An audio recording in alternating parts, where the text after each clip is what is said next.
was thinking that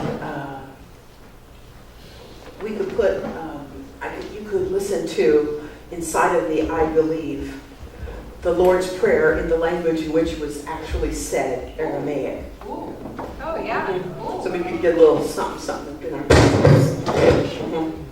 So it's like this. And you could close your eyes. I don't want you to see me. And I have David here on the flute.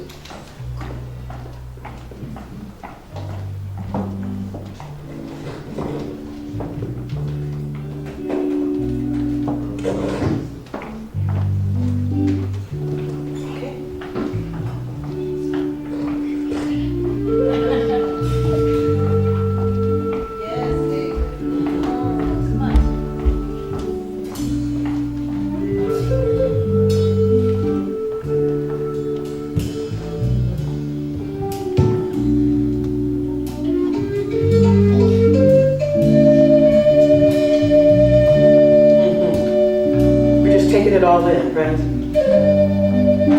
Because we came here to love God together. And this is what his first listeners heard. Dwash Mega Nif Kadash Shmach Tefe Mal Kuthach Netwe Sevyana Kana Dwashmeya Akbar Haulan Lachma Disunkana Yaumana Wash Woklan Hayobain Ikana Da Hanan Shumaken Hayawain La Talen El Mishona Eda Pasan Min Bisha Mito Delahi Malkutha Uhaila Udishbok Ta El Alam. Amen. Amen. Our Papa, you are everywhere, and your name, your nature is kosher, is sacred. So permit to come inside of our hearts your counsel, your leadership, your kingdom. Let your desire, let your pleasure, let your will be done in the exact same degree that it is in thee everywhere, that it be so in us. Give us wisdom as our daily bread each day. Make fresh wisdom for us. And free us from any mistaken ideas about ourselves as we free mistaken ideas about other folk. And then don't even put us to the test. Don't let us even come close to being tempted to otherness. Woo. But set us free from a too small idea about ourselves. For I know that belongs to you is the rulership, is the kingdom, is the sovereignty. It is to belonging to you the power to live this God-man, this God-woman life. For belongs to you is the song, the psalms, and the praise. And this will last, this prayer, it will last from epoch to epoch, from age to age, from moment to moment, eternally. And so we seal this prayer, this shlotha, this bowl, this container We seal it in faith. We seal it in our trust. And we seal it with the truth. We do that by saying, Amen.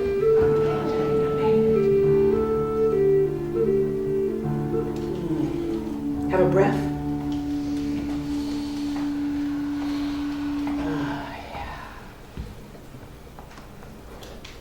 Good to get a little Jesus in the moment. Show up. Thank you, brother.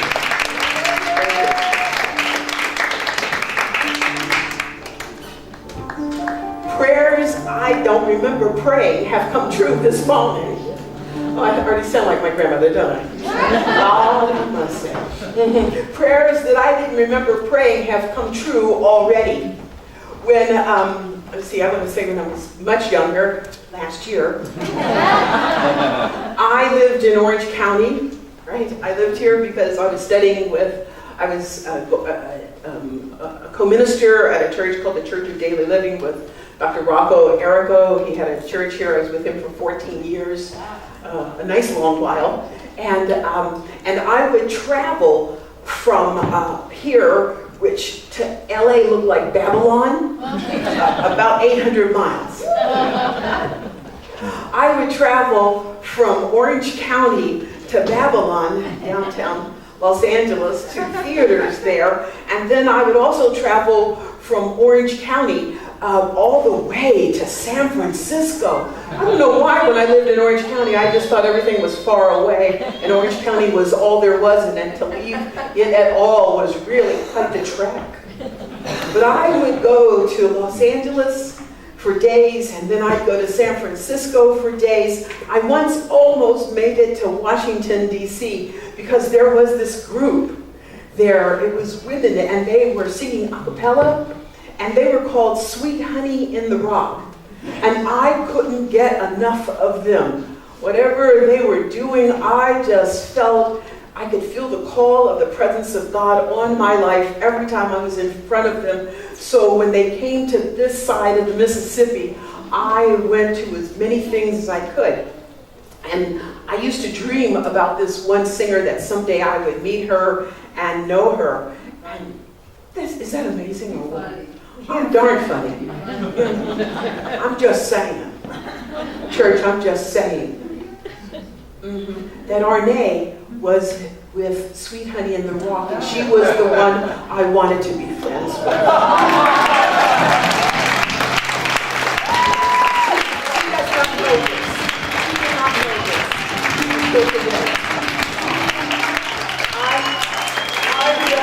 I tried to wave at her from the audience. She was always nice, sent me a few notes, you know.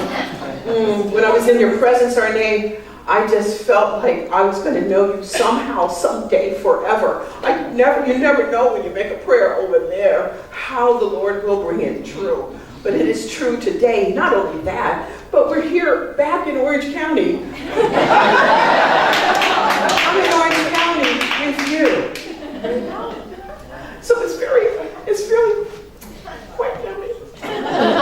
Listen more often to things than to. Okay. I got all the albums. I got all the 8 tracks.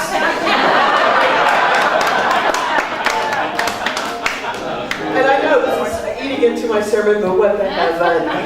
Okay, and now it turns out that over 20 years ago, I was the minister at one of the most beautiful weddings I have ever attended in my life.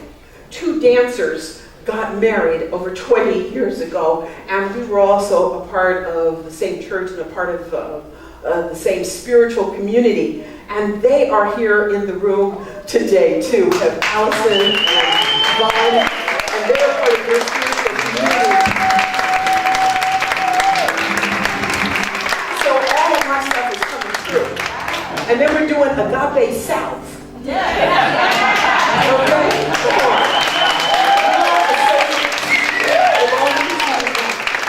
But we're in the same family. But one thing about them, okay, so Vaughn is 6'17", and he had tracks for his wedding. And whomever it was, they made all the necessary arrangements. All I did was hold up Bible and make it a pronouncement eventually. Their vows were dances.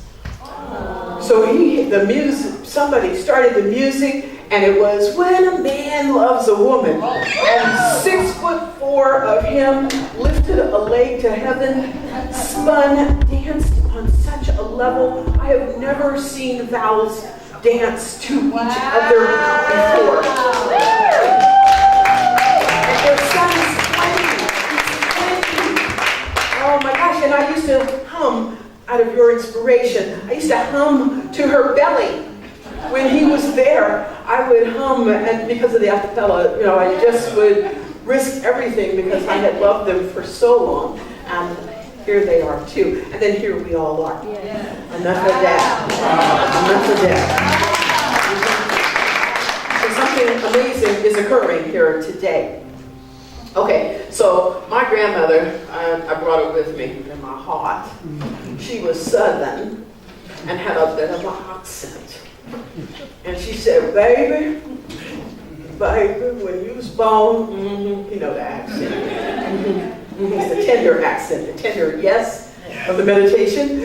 When you was born, baby, you was born with the signs of the Lord upon you. When I was born, you see, I was born in a condition called a veil. I was someone called born, she's moaning, born with a veil. Y'all can Google it, but not right now.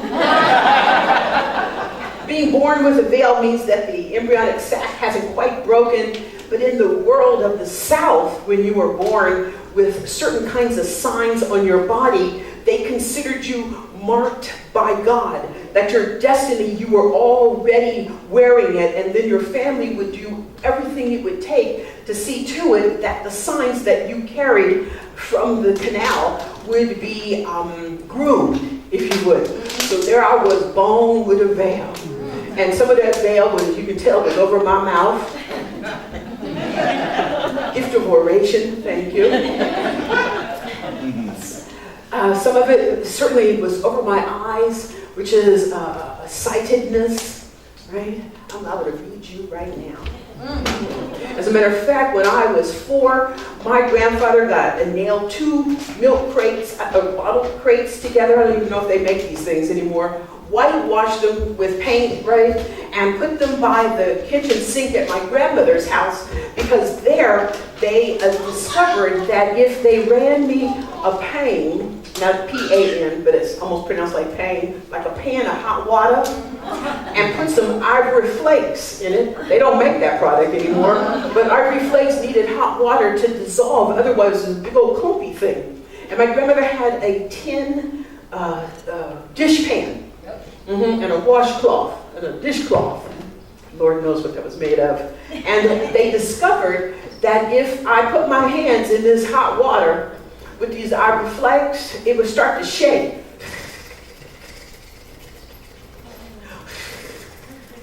Bubbles would start to come.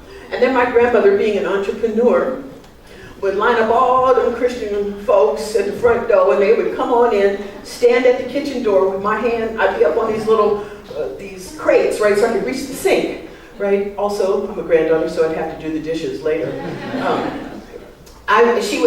So these bubbles would start, and people would come to the edge of the door, stand right here, y'all, and there was a tip jar right over there. Wow. And you have to, because there's an exchange. She must have been metaphysical. She said there'd be an exchange. And people put their $5 or whatever that was in the jar, in the mason jar. And I would just turn and say stuff to them. Just turn and say stuff. As long as my hand was moving, I could speak a word into your life, or speak a word over your life. The other thing was, I was born with so much hair, I think they could have cornrowed my back. Wow. Born with the signs. Being hairy, being born hairy, was an idea, a sign of God that you had, what would it be, like psychic, you would have these kinds of prophetic ability. It would be on your body as hair, that you would be able to do this. So my family got me ready. I studied with indigenous people, all the witches up and down, and the roots peoples in the neighborhood. to groom my gifts. What does this have to do with how the mask that reveal? Well, I was a woman born, a child born with already the signs, the mask, the indications that something was supposed to happen in my life, and that the adults around me were to see to it that they did bloom, that it was groomed, and that this became true. I'm telling you that you were also born with the signs of the Lord. You were also born, just by being born, that this is the evidence that your life belongs to the Holy Presence, comes from the Holy Presence. As a matter of fact, there's this rumor that there's only one life. There's a rumor. I don't know if it's true, but there's a rumor that there's only really one life, one activity happening right now, that there's really actually only one presence, and that you're it. So that your life is a sign that the presence of God is actually here and real. And I wanted you to know, I just stopped by for a few minutes, just to let you know that first of all, prayers come true, and you have no idea when that's going to occur. But I want you from this day forward to be on the lookout for the answering of your prayers. I think you need to put a column in one of your journals right next to your gratitudes. Right. Right next to, I'm so grateful for. But this over here, this is the way the Lord answered my prayer. Oh, yeah. Here's my answers. Right here. So, my grandma said, child, when you was born, no, she didn't say it like that. Let me not clean it up for her. She said, child, Lord, Lord, when you was born, you was born with the face the Lord gave you. Oh, yes, you was. When you was born with the face that the Lord gave you. And I'm at 7 minutes. Lord have mercy. Okay, I'm making my next 2 points really fast. When it comes to the mask that reveals everything about us, is telling us what we actually see the world to be. It's a total match. How we dress this morning, what we feel, everything that's happening, coming to this room is an indicator of the mask that reveals who and what you really are. My grandma said, when you was born with the face the Lord God gave you. But when you die, you're going to die with the one you made. Ooh.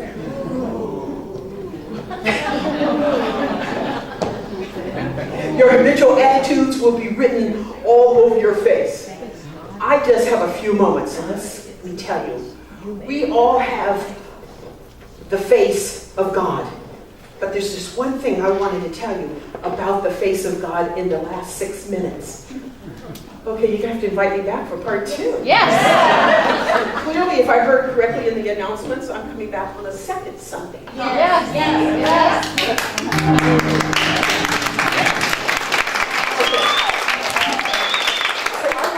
That everything that a mask would have, it has eyes and ears and nose and places to breathe with. The mask that reveals your life, the face you have carved with your habitual attitude, is actually showing. And we all know what you've been habitually thinking because you're wearing it. You don't have to tell us nothing. But the other day, Mahalia Jackson in my dream time came up to me. That's Arne's influence, right? Singers come up to me in my dream time the other day and told me that before we had these human traits, this human mask, this human individuality, that everything happened in the mind of God first. So like before there were eyes, before in the mind of God, when God was imagining the idea, the consciousness called eyes or sight, there was already invented something to see that would be beautiful. So that your eyes got ready for the beauty, and the beauty got ready for your eyes. That there was going to be something lovely to hear, like music, like birds, like the fluttering of butterfly wings when you're in the deepest stillness of your own soul. You have ears that were already ready, already invented to hear the voice of the presence of God in your own soul. I like that. Before feet came into existence, feet on any kind of creature, there was already the capacity to make a journey, to walk this earth and to hear what it's lovely about. Before it came into existence, there was the olfactory system, because God made this earth to smell so good. And so flowers were already coming into existence. Fresh baked bread was in the mind of God, and you had the nostrils to notice it. It'll be Thanksgiving soon, and pretty soon delicious rolls will be rising in the ovens of living kitchens all over the place. So here's what Mahalia said. She said, she got this from the law. She said, I want to use your mouth. So the mask, whatever this human life is, this persona, this individualization. Have I said this well? That the signs that you are one with God comes in also your mouth. So when the mouth was invented, I want to tell you what Mahalia said the mouth was for. I want to use your mouth to put smiles into lonely faces. You want to know what your mouth was for? It wasn't for no gossip, unless you want spiritually gossip. If you spiritually gossip, people rise on your watch.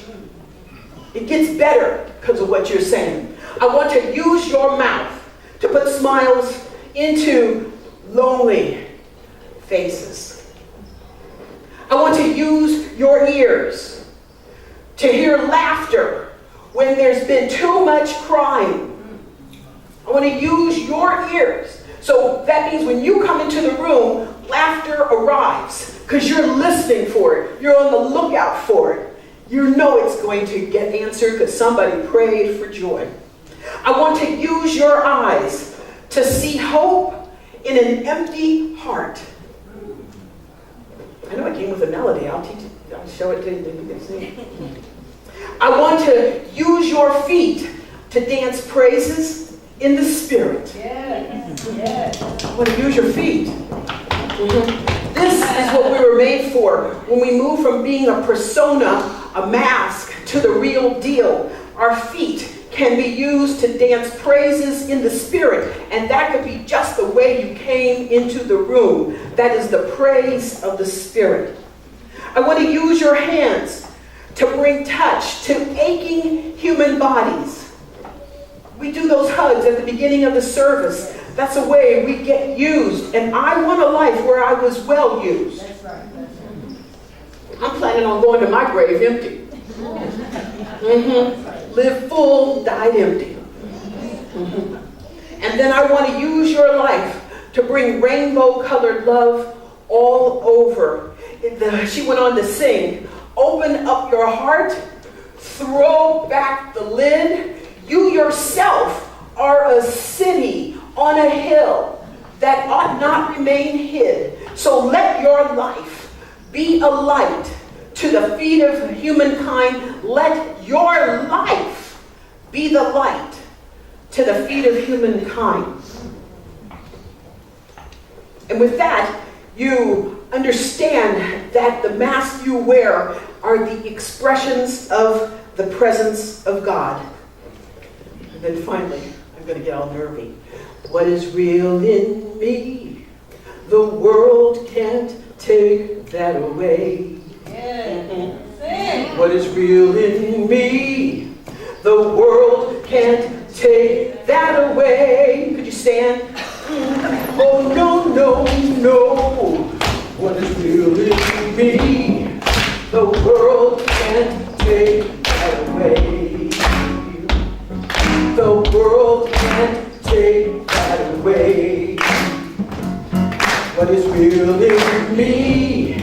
The world can't take that away. Can you play the piano for a minute? That's not right. Oh, there it is. What is real in me? The world can't take that away. Give me your finger. Oh, no.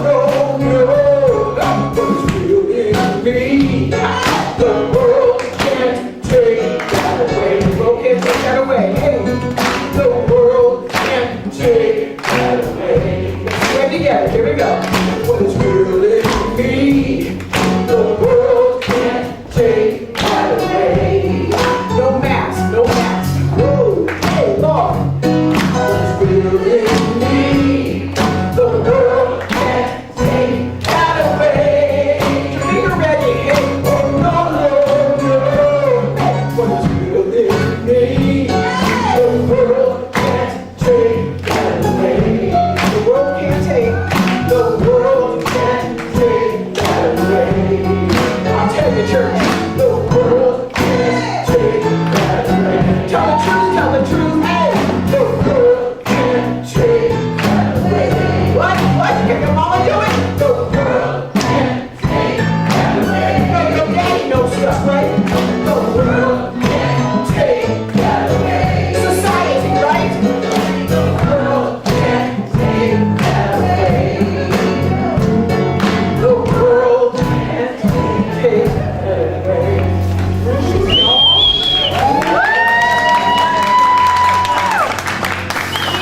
Are the mask that reveals the presence of God? Will the ushers come forward, please? Oh, wow. Yes. Wow. Okay. Wow.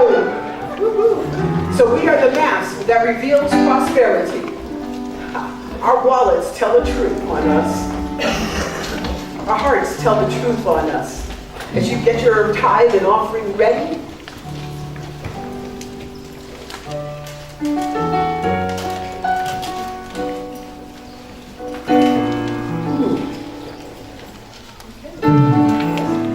do I make the prayer now or I make the prayer After. and then again? Okay.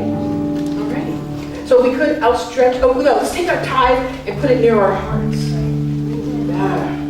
That's where the real blessing is. Your blessing comes from your heart. You were given the power to bless anything you put your attention on. And so we're just blessing these tithes, these gifts, and these offerings. It blesses the soul center of Orange County.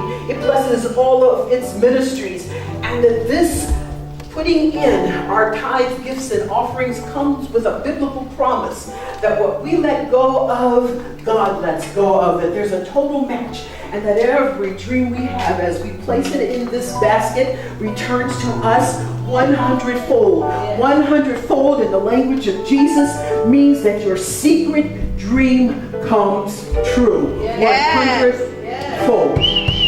That's what I'm declaring. All right.